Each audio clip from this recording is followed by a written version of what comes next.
Здравейте, аз съм Ивет и днес ще ви покажа какво трябва да направите, за да сте идеалния приятел-приятелка. Първо, търси мило с вашия приятел. Не го обиждайте, не му се карайте, не се държи с него, сякаш вие сте над него, нали, дори да са по-високи. Второ, услужвайте му с каквото можете. Например, ако той ви поиска химикалка, разбира се, той няма да изяде тази химикалка. Въпреки, че сме се е случило един от учениците ми да ми иска моли и, минаха няколко месеца. Не си видях моли отново.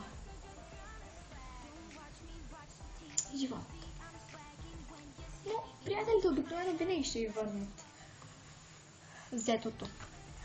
Трето, не клюкарствайте зад гърба им, за тях самите, разбира се.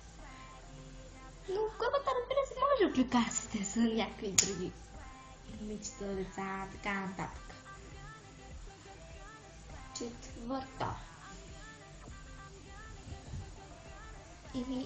Опитайте се до голяма степен да помогнете на вашия приятел това, което се затруднява и ако има нужда от помощ.